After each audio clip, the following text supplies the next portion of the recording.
thank you everyone for jumping in. We are excited to have you all here today to talk about Ash Perry and his ventures. So our title for our webinar today is High School Senior, well, actually a recent graduate and Bright Spark finalist becomes a successful entrepreneur. So we're gonna be with you for the next 30 minutes. And for those of you that have never participated in our Inspire series before, it is hosted by Bridge Innovate, and every whenever we have an inspiring guest speaker, we try to bring everyone in and share their insights and tidbits in a 30-minute short time period. So a little bit about Bridge Innovate. My name is Mary Kim, a senior consultant at Bridge. We are a global network of consultants and leaders who work alongside your teams to create defining moments for your organization. And our goal with, as I mentioned, the Inspire series is to share valuable insights and lessons to support your innovation journey through our amazing speakers.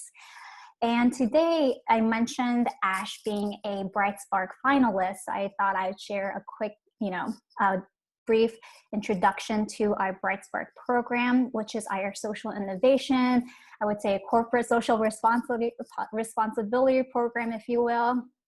It is essentially a program that started by our CEO, who's also the founder of Bright Spark, about almost 8 years ago, to ignite creative confidence with students and educators.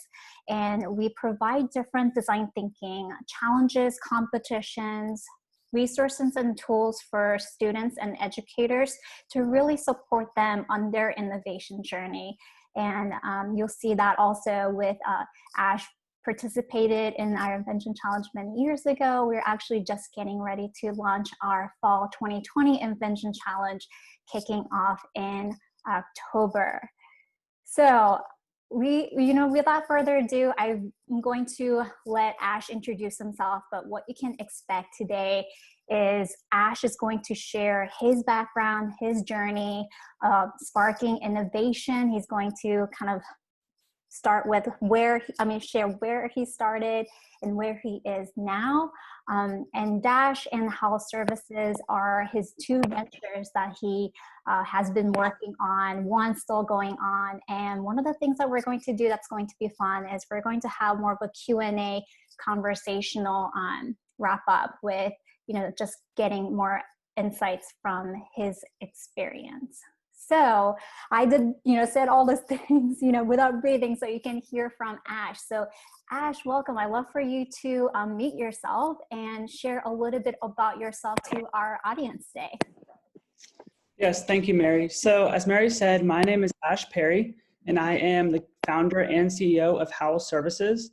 I am 19 years old and just graduated high school from Chattanooga Christian School with plans of double majoring in accounting and entrepreneurship at Samford University in Birmingham, Alabama. So I want to start with this hypothetical question. What problem have you solved today, and what risk did you take? A similar question was posed to Sarah Blakely, founder and CEO of Spanx, and her family every night at the dinner table.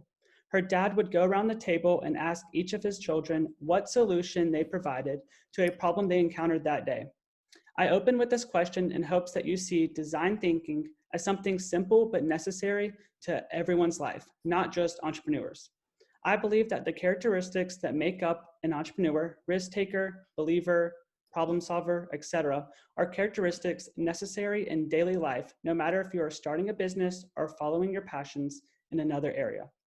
Throughout my talk, I will be sharing my personal experience of starting a business. However, in no way is this talk geared only towards those interested in business. In fact, allow my talk to be motivation and evidence for you to actively pursue your passions, whatever they may be, and take my business as one example. I also want to open with these words. Don't be a dreamer, be a goal setter with plans of achieving your dreams. Throughout my talk, I hope you will notice my pursuit of starting a business. Notice the difference between a dreamer and a goal setter. Only one can lead to success. Okay, so I credit the very beginning of my pursuit of starting a business to the Bright Spark design competition, which Mary just talked about, which I did back in middle school. Jenny Whitener is my good friend Chase's mom, and introduced these competitions to our friend group. Chase and I quickly took interest. I was mainly drawn towards one thing, the $10 gift card you could win. And since Chase and I were the only ones that really knew about the competition, we were the ones that won. I remember thinking I was cool making an income each month doing these competitions. However, what I did not realize until later was that these competitions actually taught me to think in a new way, known as creative or design thinking. I remember going on trips to the lake with the Whiteners, and when we were bored in the car, Jenny would ask us to spot a problem and think of a way we could fix it. We pulled into a Chick-fil-A one time to get lunch, and she said, "I'll go first." The girl over there, with her phone shoved in her Ugg boots. What if there was a pocket on boots to hold your phone? It was little moments like these that taught me to think and be creative, and that have helped me start a business. I can't spend too much time on this, but eventually I created a dog collar as pictured on the slide and prototyped it out from a cardboard box and brought it to one of the Bright Spark competitions and ended up being a finalist. I think I was the oldest kid there as I was in high school and most of them were in elementary school, but I did not care because I now loved inventing and creating. When I was able to drive, my mom told me it was time to get a job. I really didn't want to get a job after school because I was taking hard classes and knew I would need the time to study so I could succeed. I also did not like the fact that I would have to commit to certain days of the week to work because I was a nerd, still am, and knew that if I took a job one day before a test, the anxiety of it would overwhelm me. I remember we were sitting and having dinner at Cafe on the Corner up on Lookout, and my mom said, "I know what you should do. You should start a mountain Uber up on Lookout." She said, I heard a group of moms saying they wish there was something better than Uber and Lyft because it was difficult to get them up on the mountain and they didn't know the roads well. I remember going home that night and thinking of a name and logo. It was summer and I knew I wanted to launch the business in August. Eventually, I fell on the name Dash, driving all safely home, because it was catchy, named a part of a car, and included my name in it. I had a booking for a party and needed one more person, so I put it on my Instagram. One of the guys that played tennis with me swiped up and said he could help. Then at one of the tennis matches, we talked about business and how we love Shark Tank and that it would be cool to come up with a business and pitch it to the sharks one day. Fast forward to the night of the party. We sat down trying to think of a business we could start. And he said, "Does Dash have a future?" And I was like, well, it makes good money, but it's not consistent enough to actually, I think, to continue. I won't get into the minor details, but eventually we decided on an odd job business and include driving as part of it. We both wanted to start an odd job business because our team would work whenever they wanted. No one was held to a schedule. Thus came my current business, Howl Services. So the successes and learning opportunities of Dash. So Dash really taught me how to interact with customers and kind of create a customer base. I don't really love public speaking, or I'm not really good person to handle customers, but I became someone who actually enjoyed interacting with our customers, enjoyed talking to people. So that really helped me launch Howell. And then the obvious one, it gave me a job. My mom wasn't on me about not working, like I had a job. I learned what it takes to promote and start a business, which obviously helped with Howell. And I had the clients from Dash to kind of help launch Howell, and I already had the trust from them. And then I learned to take risk. I learned to go like create a name, create a logo, drive people, book people, kind of run it. So that helped me take even bigger risk in Howell, which I'll talk about later. And then learning opportunities, kept track of inflow and outflow. I kind of had notes on my phone and was just kind of interested by it. Just wanted to see how much I made, but I never actually kept track of it for tax reasons, which obviously I need to do now. So that was something I needed to get better at. We also were not legal. I realized I needed a license if I wanted to continue promoting this. And then I learned that customers are picky, and that's something you have to deal with. So starting Howell, I knew that was something that I had already dealt with Dash and something that I could hopefully be better at with Howell. And then it's hard to start a business and live off of it. I obviously knew that, But being at home still, it obviously made it easier, which I'll talk about later. Being a student and starting a business, like that's one of the advantages, is that you're home and you have your parents to help provide for things instead of just losing all your money by starting a business. So now I'll go over a little history of my current business, Howl Services. So we decided on a name and type of business in May of 2019 and started planning and building our website that summer. And throughout this journey, there have been really cool signs and what I call God moments that have reassured my risk in starting Howl. And one of these moments happened when I was buying the website for Howl. When I went to purchase our website, there was a sale and I had like 12 hours before it ended. And I remember asking my mom if I should buy it. And she was a little skeptical at first about the long-term commitment I would have, but I knew if I was going to buy it, like this was the time. So I bought it with my mom's card and I said I'd pay her back in cash. I'd actually just given her some money to deposit into my account. So I told her, let me count it and see if I need to go get you some more. And I counted it and it was the exact amount of the website. I know I'm probably overthinking it, but I remember thinking how cool that was. And it felt like it was God telling me like, this would work out, you should do it. So fast forward a little bit, and my mom comes home from dinner one night after eating with our neighbors. And one of them said he was very interested and wanted to help. So I reached out to him and he loved our idea and our enthusiasm in starting a business. He said that he tried to get a college student the year before to start something similar. So once again, I thought it was a God thing that my neighbor became my mentor in starting this business. So we started doing trial jobs in November, December 2019 and started launching it in January. I actually got a chance to describe my business to a few sharks from Shark Tank at CCS. Long story short, I love the show and actually started a business to hopefully get to pitch it to the sharks one day. And in October, they announced a competition for high schoolers where you tweet who did the best job on one of their episodes. So I entered every Sunday for a month and I called my friend, who's now my girlfriend, and asked her to enter. And she ended up winning by luck of the draw. And we were actually supposed to watch a taping this summer, but we can't because of COVID. But anyways, that was one of the highlights of my business career. And then in February, we officially announced Howl to the community. And we did a launch party at my house, like the 23rd.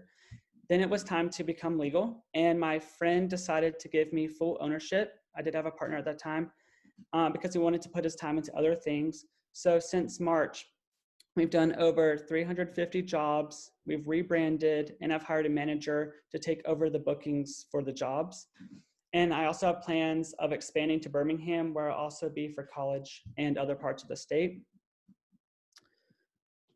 So there's a picture from the time the sharks came in January. There's Mark Cuban and Lori Grenier. Yeah, so now more about Howl Services, since that is my current business. So our target clients are women and older folks and communities. We've actually done a few jobs for local schools as well. So that's why I kind of put communities. It's been really cool to see Lookout Mountain just kind of surround us and everyone kind of find a way to use us.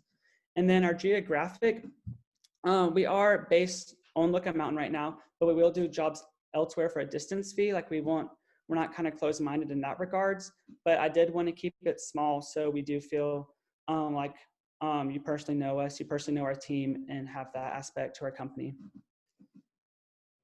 So then some excesses, it is more than this, but I did want to include like the things I have learned from it because I thought that was more interesting. So our clients are loyal and the business has taken off. So I did start this right before the lockdown or the quarantine. So it's been really cool to actually see like our jobs double like each month and grow even during this time, which might actually have helped. But there was a period like of 2 weeks where like there were no jobs, but I was a little scared, but it has taken off, which is really cool. And then I enjoy it and I still enjoy it. So I still think that's really cool that I still have a passion for it going off to college. So those are like the main things that I'm very excited about. And then things I've learned business partners are hard. Mine was a friend of mine, not like a close friend. So it was actually easier to kind of decide where the business was going, where if it was probably a close friend, it might have turned, other directions. So just kind of, if you want to start a business or have started a business, like you understand like business partners are difficult. And then you see a different side of people, clients and team members. You see the good, the bad, the ugly, as many of you know. So you just have to be willing to know that and prepare for that. And then learned how to file taxes, how to become an LLC, insurance, business license. Those are all things to kind of how to figure out when we decided to become legal. And then use QuickBooks for accounting. That's very helpful. And then make a website. And I've actually done a website for another business because I learned how to do one for mine. So that was really cool. And then really it's been like the best education for someone interested in a business major. So that's been really cool. And I can't wait to learn more at Samford and see what I've learned from the business, like how that applies. So, and then, yeah, so these are some statistics. So we have over 70 plus active team members ranging from high school to college students. I think we've had over 100 team members actually come through our business. So that's really cool. And then the cash flow. So since we started, our team members have made over $29,000 combined.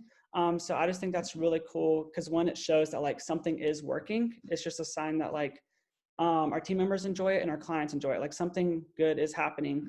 And then I think it's really impressive that like our team members have worked that hard and have wanted to make that much. And I think our top like 5 team members actually make up around like 10,000 of that. So that's really cool as well. And then the work. So yeah, Howell has done over 1,933 hours for the Lookout Mountain community. That's also cool because it also shows that the community wants us back. Our team members want to keep working. And actually our jobs, when I put out a job or my manager puts out a job, like they fill within seconds. Like it's really cool to see that happen too and see how everyone like is wanting to work and how our community like wants our work. Amazing. So Ash, thank you so much for giving us an overview of where your entrepreneurship journey. I think it's quite inspiring. So we came up with a series of questions to do like a rapid fire and hear your responses. Hopefully these are some of the things that our audience would be interested as well. So let's see. First question. I know you mentioned you're about to go to Samford. So what's your plan with Howell Services when the CEO relocates? Yeah, so I used to do the bookings for Howell and like run it all. And then I decided, it came a little too much. And since I'm going to Samford to hire a branch manager, Molly Kate, who's actually a senior at Covenant.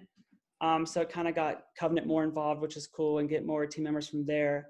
So then when I go to college, since like with the virus, I don't really know what's going to happen fall semester.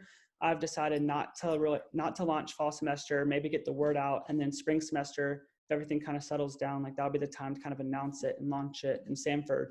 And then hopefully maybe in the summer also launch like a signal branch, maybe in Hickson. So just kind of launching little branches slowly. Very cool. I think we discussed this. It reminds me a bit of that successful Chattanooga-based company called Bellhops. They started very regionally here in Chattanooga and have expanded all over the US. So very cool. So I guess for our audience, if you're looking for some help, we know of a service that's available to you. So a quick question for you about, what has been the most challenging part about running your own business and how did you overcome it? Yeah, so like I said before, I like obsessed with the show Shark Tank, which I know it is kind of unrealistic to actually go on the show and like pitch it and it work out. But they do give really good business advice. But one of the things they don't tell you is how the businesses actually got started, how the idea came, who they worked with to make the product. So that was one of the trickier things. Like I didn't really know where to look to, but my neighbor, who's my mentor, helped me through that. Like these are the next steps to do that. And then when I became legal, the challenge of like the business partner, like thankfully for me, like it went smoothly. He had other commitments and realized it wasn't fair to have any equity. But that was like one of the things I was worried about. But my mentor kind of helped me walk me through that, which has been nice. Great. It's nice to have this guidance support to run your business. So let's go into this question. From a student entrepreneur perspective, what are the advantages and disadvantages? You started sharing some of that earlier. Yeah, so I would actually say My age is advantage and disadvantage. It's an advantage in that like I'm still at home, I still have my parents, I'm not like buying my own food, so it's not like I'm all in, but it is nice that like, which we'll talk about later, I do think you should put your own money into starting a business. But it has been nice to kind of have a family to fall back on for like support. But then also you have to understand that most clients still see you as a kid and still are skeptical with that kind of thing. But eventually like you just have to like talk them through it more, kind of tell them like we have supervision, we have support, we have a mentor, have someone like helping me keep track of all of it. So that's really been the advantage and disadvantage of being a student. Great. All right. And the next one is maybe that heartfelt moment. What has been the most rewarding part about running your own business, also especially at such a young age? Yeah. Well, I think most people would include the profit as part of it, but I would say mainly like for me, it's more of like the customer satisfaction. Like I love it when a customer says like, you're the best thing on Lookout Mountain, you're the Uber of the odd job industry. Like compliments like that are really like, it's like what's the most rewarding for me. And then the like regulars and hearing like they're happy, scheduling them. So that's kind of been the most rewarding part of it. And then like the numbers have been nice because it proves that something is happening. But it's more for like that reason, not really the gain for profit specifically, but the reward of our clients and the reward, like our team members enjoying it, our clients enjoying it. So that has been the most rewarding. I love your little motto or slogan, Uber of odd jobs. I think that should be part of your, I don't know, website promotional slogan. And I think, yeah, there's a huge jump from you kind of like going for that $10 gift card to running a business that has $29,000 revenue across your team. So that's pretty amazing. So I think we're actually a bit short on time because we did start a few minutes late, but I do want to give Ash an opportunity, especially for our educators or parents or grandparents or just or maybe a potential, business mentor. Hopefully you're considering that after looking at this really, hearing this inspiring story, for Ash to share advice for some young entrepreneurs. So I'm going to quickly go over there. Ash, take it away. Yeah. So my first one is take the risk knowing others may warn you not to.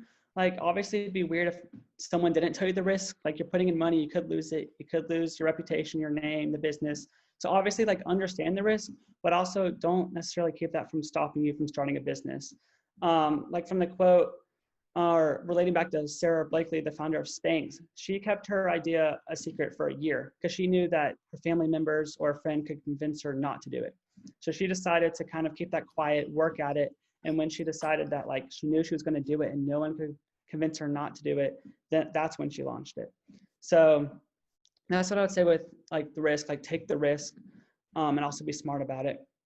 And then starting a business is far from easy, but having connections help. Like tell your neighbors, tell your friends, meet other businessmen, meet other kids interested. Just you have to get connected because that's what's going to ultimately help you along the way. And like neighbor recommendations to use our business, like that's key. We can promote all we want, but if a neighbor doesn't tell another neighbor, it just won't advance. And then do what you love. If you enjoy business or solving problems, then think about starting a business, but it is only worth it if you love it. I started Howell during a global pandemic. So I think that kind of counts to how much I was really wanting to start this and how I've continued to let it grow, like put the passion into it. Believe nothing can stop you, keep going. And then if it doesn't feel like a job, if it doesn't feel like a job, it doesn't feel like a job if it's something that you love to do. It really doesn't. I love to do it. I love to wake up and talk to team members, to clients, to pay them, to hear feedback. Like it's all like, it's really fun to do. So that's also what makes it worth it. And then good clients and team members will make just and unjust complaints. So use that time to improve, learn, and grow. Good customer service is key. I kind of tend more to take the side of the customer because the team members come and go. That's kind of our thing. Like you can work a job anytime you want. Obviously we'll evaluate the situation properly, but like my mom tells me, if you lose a customer, you're losing 100 because they'll tell their neighbor not to use you. Like they'll stop. So you have to have a good customer service, good support, listen to them, hear their feedback, and understand, even if it's something you don't want to hear, it's still good, an opportunity to learn and grow. And then surround yourself with others who share the same passions as you. Take the entrepreneurship class, find the mentor, find the friend, get involved in other places, because that will help you kind of grow and help you not second guess your decision in starting a business. And then start a business using your own money. You will care more if you have more risk in the business. So I started it with my own money, took the own risk. And obviously, like, my parents will offer to pay, like they paid for our lunch party or pay for snacks, which is fine, but like, you need to have your own risk in it. It's more rewarding and you'll care more if it's your own money. And then be a goal setter, not a dreamer. Goes back to what I said in the beginning.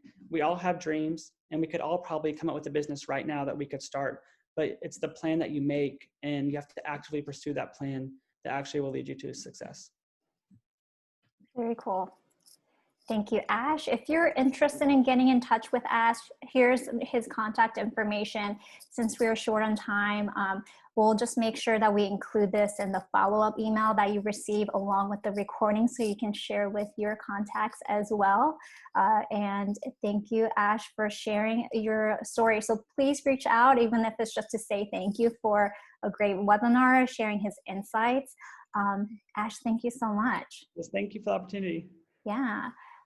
As you can see, we have these amazing, inspiring stories, even student entrepreneurs who are sharing these really great insights and advice. So I hope that you enjoyed it, and I hope that you will consider joining us for our upcoming program. We have many, so I would say go check it out on Bridge website, bridgeinnovate.com/events. And we hope to see you next time. And if you are interested in helping students and educators ignite creative confidence, please recommend our Bright Spark program. There are so many students like Ash who are extremely brilliant, that's looking for an opportunity to win that $10 gift card, or just to expand their perspective with their creativity. So thank you again for joining today, and we will see you next time. Thank you, everyone.